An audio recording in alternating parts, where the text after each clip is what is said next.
मैं जानता था आप केवल यही सवाल किया है, आप इस कार्यक्रम को कवर करने नहीं आए। तो मैं आपको बता दूं, वो लोग हिंदू धर्म के दुश्मन हैं जो लोग अनुसूचित जाति जनजाति लोगों को, पिछड़े वर्ग के लोगों की रोज हत्याएं कर रहे हैं। कल ही नल छूले ने हत्या कर दी, पिछले दिनों मुँह रखने पर हत्या कर दी, कभी घड़ा छूने पर हत्या कर दी। इसका मतलब क्या है कि 5 से 6 साल में भारत जो है वो हिंदू जो है बोल सकते हैं। भारत के लोग अपने बुजुर्गों की सांस्कृतिक विरासत में बुद्ध के दम में दीक्षित होंगे।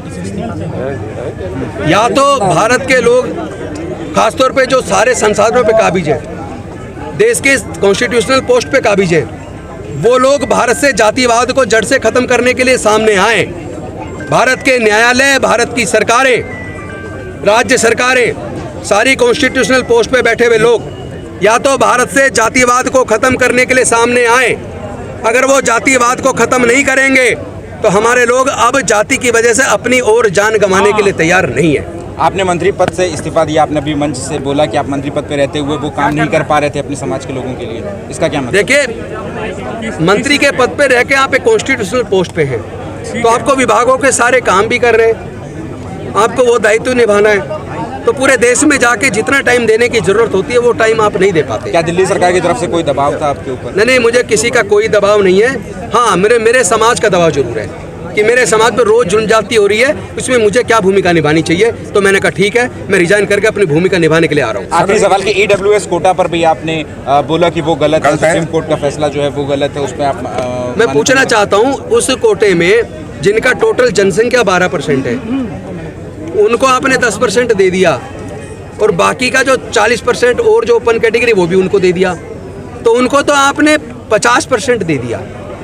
उसमें अगर 8 लाख की सीमा है तो अनुसूचित जाति जनजाति पिछड़े वर्ग के लोग जो SC ST में अप्लाई नहीं करना चाहते उनको क्यों बैन लगाया कि वो अप्लाई इसमें क्यों नहीं कर सकते? गरीबी की रेखा की बात करते हैं, लेकिन देश की सर्वोच्च अदालत ने जब EWS कोटा को बरकरार रखा, सर्वोच्च न्यायालय के अंदर भी तो गलत निर्णय होते हैं। दो ने ये भी तो कहा है कि उनको बाहर नहीं रखना चाहिए था। तो क्या देश के चीफ जस्टिस ऑफ इंडिया की बात की कोई वैल्यू नहीं है क्या? दो जो सीनियर मोस्ट जज है, जिसमें एक चीफ जस्टिस ऑफ इंडिया है, एक दूसरे जस्टिस रविंद्र भट्ट है, उन दोनों की जो जजमेंट है, लेकिन उन्होंने जो कहा, 3 जजों ने कहा, देखिए मैं एक बात मानता हूँ कि जो जजमेंट होते हैं कभी तो 13 जज की जजमेंट आई है बेंच की, 13 में से 6 एक बात कह रहे हैं, 7 एक कह रहे हैं। इसका मतलब ये नहीं है 7 का बहुमत से फैसला जरूर है क्योंकि न्यायिक व्यवस्था है, लेकिन इसका मतलब ये नहीं है जो 6 ने जजमेंट दिया वो गलत है। 6 के अपने तर्क है, 7 के अपने तर्क। फैसला गलत मानते हैं सुप्रीम? मेरा ये मानना है कि अगर संविधान की दृष्टि से पढ़ेंगे तो कानूनी दृष्टि से ये गलत है। उसमें अनुसूचित जाति जनजाति पिछड़े वर्ग के लोगों को भी EWS में अगर वो SC ST से बेनिफिट नहीं लेना चाहते, वो गरीबी की रेखा के तहत आके अप्लाई करना चाहते, तो उनको अलाउ किया जाना चाहिए। ये लड़ाई राजनीतिक पार्टी की लड़ाई नहीं है, ये लड़ाई हमारे समाज की लड़ाई है और हमें अपनी समाज की लड़ाई को अगर हमने राजनीतिक पार्टियों में उलझा दिया तो हम लड़ाई को हार जाएंगे। आपके साथ तो हम समाज की लड़ाई लड़ेंगे, हमें राजनीतिक पार्टी से किसी से कोई लेना देना नहीं है, हम अपनी लड़ाई को लड़ना है। सर, संतों के खिलाफ FIR करवाई आपने कैसे? बिल्कुल, उनके खिलाफ मैंने देश के राष्ट्रपति जी को कंप्लेंट दी है, मैंने देश के गृह मंत्री जी को चिट्ठी दी है, मैंने दिल्ली के उपराज्यपाल जी को कंप्लेंट दी है, मैंने नॉर्थ दिल्ली के DCP साहब को कंप्लेंट दी है, मैंने सिविल लाइन थाने के SHO साहब को कंप्लेंट दी है।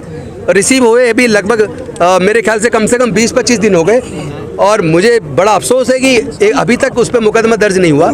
मैं दिल्ली में जनता का चुना हुआ प्रतिनिधि हूँ, MLA हूँ और मेरी ही कंप्लेंट पे मुझे जान से मारने की धमकी के खिलाफ मुकदमा दर्ज नहीं हुआ, तो आम लोगों को भारत में न्याय मिलेगा नहीं मिलेगा इस पे बहुत बड़ा प्रश्न चिन्ह लग रहा है। इस लड़ाई को हम लड़ेंगे। संत मत कहिए, आप संत मत कहिए, वो संत नहीं है। संत इतने मोटे नहीं हो सकते, वो तो लोगों का खून चूस के मोटे हो गए। मैं देख रहा हूँ छुआछूत के लिए हमारे देश की आज के डेट में सरकारें जिम्मेदार हैं। EWS कोटे को आज सरकारें हैं तो सरकारों का ये कॉन्स्टिट्यूशनल दायित्व बनता है कि वो देश से छुआछूत को हमेशा के लिए खत्म करे। EWS को फैसले को लेकर आपने सवाल उठाया राजेंद्र पाल जी। सब पार्टी का कोई बयान नहीं आया। 75 साल हो गए। मेरे समाज के लोग पूरे दुनिया से और पूरे देश से हमारे साथ खड़े इस लड़ाई में, और मुझे पता है कि कोई राजनीतिक पार्टी, चूंकि सबको वोट चाहिए, राजनीतिक पार्टी इस लड़ाई में साथ नहीं आएंगी, लेकिन समाज जवाब देने के लिए सक्षम है और हम जवाब देंगे। राजेंद्र पाल जी, आपने EWS को सुप्रीम कोर्ट के फैसले को लेकर भी सवाल उठाया, उसमें क्या आपत्ति है? सुप्रीम कोर्ट के फैसलों को लेकर भी आपने सवाल उठाया? हाँ, बिल्कुल उठाया। भारत के संविधान को पढ़िए, आर्टिकल 15(4) को पढ़िए, 15(1) को पढ़िए, 15(4) को पढ़िए साथ में। जब आप पढ़ेंगे तो आर्टिकल 15(4) कहता है 2000 socially and educationally backward classes they are to be given representation, they are to be given reservation.